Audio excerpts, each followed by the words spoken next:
So you've just gone and bought yourself a shiny spangly new Samsung Galaxy S25, or an S25 Plus, or if you're Jimmy Big Cash, a Galaxy S25 Ultra. Ooh, get you. But once you've actually set up your S25, you might be left wondering what to do next, because OneUI 7 is incredibly dense. In fact, it's at least as dense as a neutron star, and possibly half as dense as Phil Foden. Well, no worries, because I'm about to run you through the best, most essential features here on the Samsung Galaxy S25 series. And for more on the latest and greatest tech, please do subscribe and ding that notifications bell. Cheers! So all of the S25 series smartphones come with Samsung's OneUI 7 launcher out of the box. And one of the big UI changes for this version is the fact that the notification center and the control center are now completely split up. It's a full-on Megan Fox Machine Gun Kelly type situation. Now I quite like this setup because it means you can drag down the entire control center with one quick swipe from the right side of the top edge, like so, whereas a swipe anywhere else will drag down that notification center. But if you happen to reckon that this new setup is about as much of an upgrade as slapping tits on a donkey, no worries, you can revert back to the old setup by tapping the pencil icon up here and then hitting panel settings. As you can see, you've got two options separate or together. Together is the original OneUI way of doing things, where now you just drag down the notifications bar and then drag down again for the entire control center. So there you go, they're back together again. It's a lovely happy ending. Alternatively, you can keep them separate but swap them around. So now you'll open the quick panel with a swipe down the left side instead. And as always, you can quickly customize that control center to remove any bits you don't want, swap them all around, etc. Now, split screen can be a particularly handy feature if you've got a whopping great S25 Plus or Ultra. Really make the most of that spacious display. And as always, it's dead easy to do. Just drag up from the bottom of the display like so, and you'll enter the recent apps menu. Choose the app you want to split screen with first, the one you want to go on top, and then long press that icon. And as you can see, this will divide the screen in half. That app will pop up to the top half, and then you can open whatever you fancy on the bottom half. I say whatever you fancy, some apps don't actually support split screen mode. So for instance, try it on with a bit of Netflix and it'll just tell you to bugger right off. But you can get around this using a crafty wee method I'll show you if you just hang around for a bit longer. You can actually activate split screen mode another way by diving into the S25 settings, go to advanced features and dive on into the multi-window section. As you can see there's a swipe for split screen option. Just make sure that is enabled. And now all you've got to do when you want to split that screen is swipe up from the bottom edge with two fingers,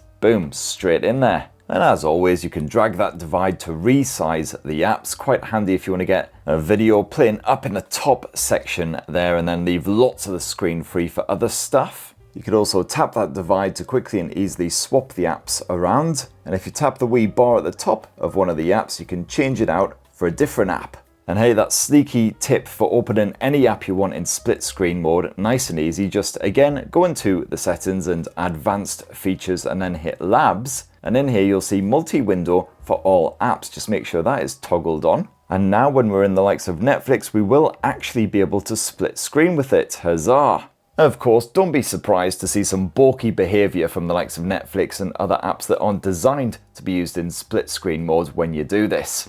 Now, gaming on the Galaxy S25 series is proper good, partly because you've got that beefy, burly Snapdragon 8 Elite performance, and partly because Samsung has sorted out its game booster tool so it's no longer utter cack. It used to be the case that you'd have to drag down the notifications bar while gaming and then tap this wee icon here in order to load up the game booster. But Samsung's finally realised that that's a bit bollocks, and now you can drag out the game booster with a quick swipe like so.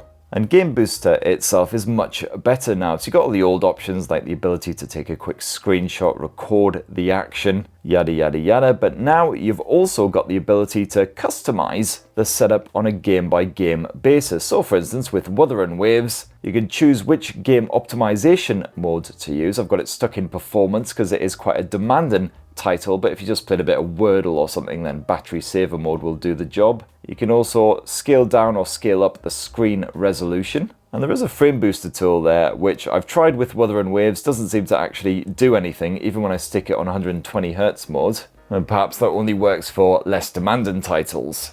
And if we drag out that old game booster tool, again, you've also got the pop-up apps section. This is particularly handy if you're stuck on your game. Just bring up good old YouTube, search for whichever bit you're stuck on, and find yourself a walkthrough. Oh, you know, maybe just watch a bit of your Uncle's Spare while you're gaming, because you can't get enough of my lovely, bold, shiny head. Well, it's not the easiest way of playing the game, has to be said. Oh, I'm being attacked. Go away, go away. And also, yes, once again, if you don't like this newfangled way of doing things, well, no worries, just dive again into the Game Booster settings. You'll see where to access the in-game panel. You just change that from the shortcut bar to the notifications panel, and it's just as awkward as it ever used to be. And hey, if you did grab yourself the Galaxy S25 Ultra, then of course, as always, you got that S Pen stylus stuffed into a convenient corner orifice, so you can quickly and easily do a bit of doodling, scribble some notes, whatever you need to do. And as always, when you yank out that S Pen, you get the wee Air Command icon pop up over on the right edge. Just give that a tap. You'll quickly be able to, for instance, do a bit of screen write, which just captures the screen, allows you to scribble on it, make notes. It's quite handy, for instance, if you found yourself a recipe online you really like the sound of, just tap screen write, it'll capture all the ingredients you need. You can then make any quick notes as well before you go and hit the shops. However, if you're a fan of the old Bluetooth air gesture type shenanigans from previous S Pens, well, sadly these have been removed from the S25 Ultra's S Pen. It's no longer got that Bluetooth support, so for instance, you can't poke the tip in order to take a remote camera shot. So my top tip, if you're a big fan of that, is don't buy the Galaxy S25 Ultra, basically. So now, somewhat inevitably, let's have a shufty at the Galaxy S25 series' AI features, of which there are many. Now, many of these do actually run on device now, on the actual phone, rather than having to communicate with cloud servers. And that's courtesy of those Snapdragon 8 Elite Smarts. But this does also mean that some of these AI features might not be coming to previous S-series generations. And if you want to absolutely make sure that the Galaxy S25 keeps everything on the phone, doesn't send any of your data online, we'll just tick this wee jobby down at the bottom of the Galaxy AI settings, process data only on device. Now, of course, you've got the usual selection of features on here. So, for instance, as always, you've got a bit of circle to search, which you can access by long pressing the navigation bar down below and just circling whatever you want to search for. Handy for seeing which crap celebrities I happen to resemble. But for instance, you can also ring an address in order to quickly look it up on a map. And you can also ring an email address to quickly and easily send an email using your preferred application. All kinds of shenanigans. And you've also now got the context-sensitive AI select that you can bring out from the Edge panel like so. So again, say you're watching a video of some shiny-headed tech twat, drag out AI select and then just draw a ring around the video bit. And you get various options. We tap the 3 dots right here. As you can see, you can set me as your wallpaper.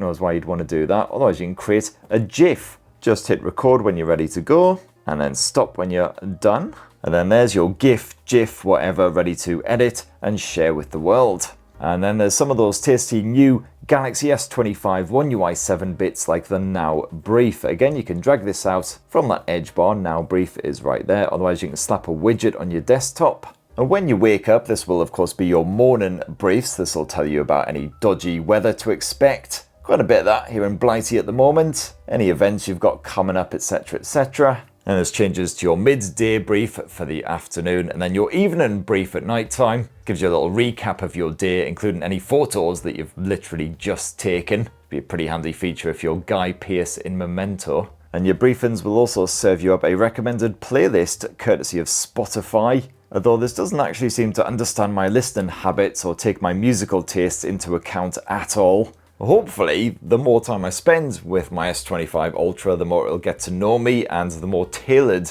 all of these briefings will be. You can also edit the info that pops up as well. If you scroll to the bottom, tap the wee cog icon and then tap content to include. You can switch off any bits that you're really not interested in at all. And likewise, the Galaxy S25, S25 Plus and S25 Ultra's lock screen is now smarter thanks to the dinky Now bar, which pops up down below. So for instance, say you're playing some music, you'll get some media controls pop up there.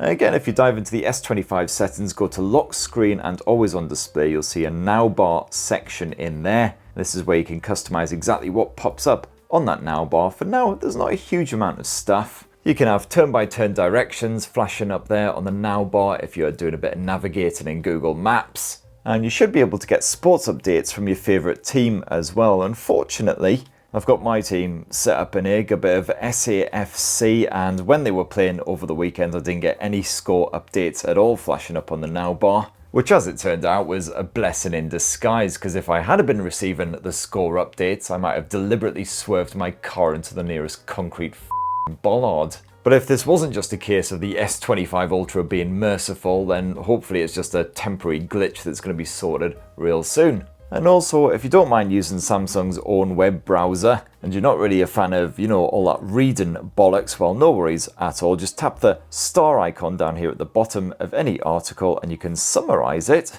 So now all you've got to read is a number of bullet points instead of, paragraphs and paragraphs of text. Or even better, tap the star icon and then poke read highlights aloud. While Briss has instilled renewed confidence, leading Sunderland to near promotion contention. You don't have to bother reading it yourself at all. But one of the best uses of AI on the Galaxy S25 series is the AI photo editor. And so when you're checking out one of your snaps in the gallery app, well, just tap these wee stars again down here at the bottom. And then if you tap this wee eraser icon up top, any pesky bystanders and background stragglers will be highlighted, and you can get rid of them again just with a quick tap of that eraser icon. If you're happy with what you see, just hit generate and then it will fill in the background bits. And then boom, all of those randos have been eliminated, leaving you a lovely clean snap.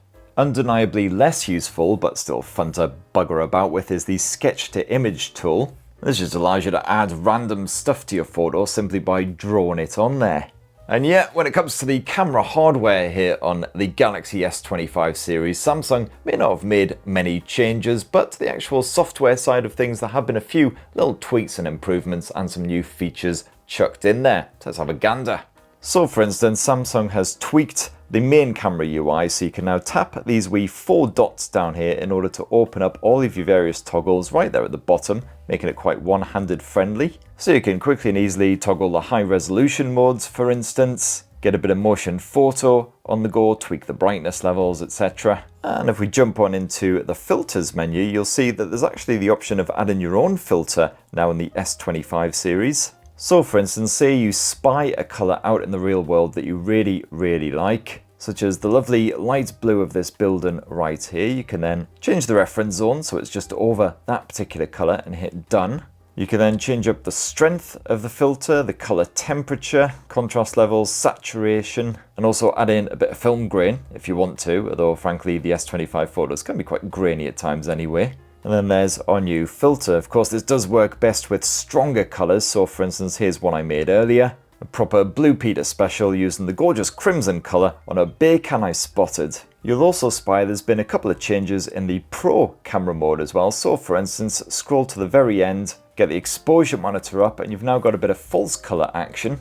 And this can immediately reveal any areas of the photo that might be over or underexposed. And yes, you've got the pixel style best face mode as well, which is quite handy if you're shooting subjects who constantly blink or gurn or whatever. Just tap that pencil icon to edit and then tap these 4 dots down here in the bottom right and you'll see best face pops up right there. This will then offer a variety of different options which you can choose between, but if they all kind of suck or look a bit psycho, just tap view more and you'll be able to scroll through yourself and choose a completely different face manually. There you go, that's not too creepy. Now it's basically proved I have no best face. But remember, if you want to use the best face feature, you have to have motion photo switched on. You can do this by tapping those dots down at the bottom there, just making sure that motion photo is active. And there's been some changes when it comes to shooting video as well. So for instance, you've now got the smooth zoom feature. If you're just shooting regular video, just tap this magnifying glass in that bottom right corner and then you can smoothly zoom. Thankfully not too jarring of a transition when you're swapping between the different sensors. And hey, if you're a bit of a pro, you want to do some proper full-on editing after you've shot your video, well just swap to Pro Video mode. You've once again got various features such as the false color which you can switch on or off, and now you've also got the ability to shoot in log format. Something I absolutely never do because your Uncle Spur isn't much of a video editor, as you may have gathered. If you jump on into Samsung's Studio app, which is pre-installed on your S25, this can actually edit your videos on your behalf, cropping them down so it's just the highlights. You can adjust the length of the final clip if you want, so let's just get this down to about 5 seconds in total, and let's see what it's spaffed out. And if you're editing a bit of video on your S25, another new feature that's chucked into OneUI 7 is the audio eraser. Give this a tap down here in the bottom right hand corner and then hit audio eraser. And then you can cut down some of the background bollockry, such as, for instance, random voices going on, bit of crowd noise, and of course, gusty, windy shenanigans. It can unfortunately be a bit hit and miss right now, but it's a little bit of experimentation and you should be able to get something that's at least better than the original. And there you have it, my lovelies. That in a tasty wee nutshell is some of the best and freshest new features packed into Samsung's Galaxy S25 series smartphones and OneUI 7. Now, if you've got yourself an S25 or you've been playing with a bit of OneUI 7 and I happen to have missed out your own top favourite feature, well, definitely clue me in as to what a massive raging bellend I am down in the comments below and let us know what features you'd have stuck in there too. In the meantime, I've pumped out quite a lot of Samsung content over the past week or so. Early reviews, bit of gaming testing, all that kind of stuff. I've also compared the Galaxy S25 Ultra to the whopping great Pixel 9 Pro XL, two massive Androids in the very literal sense. Stay tuned for in-depth reviews when I've been piddling about with them for a good month or two. In the meantime, please do subscribe, ding that notifications bell for more on the latest and greatest tech, and have yourselves a ruddy, wonderful rest of the week. Cheers everyone, love you!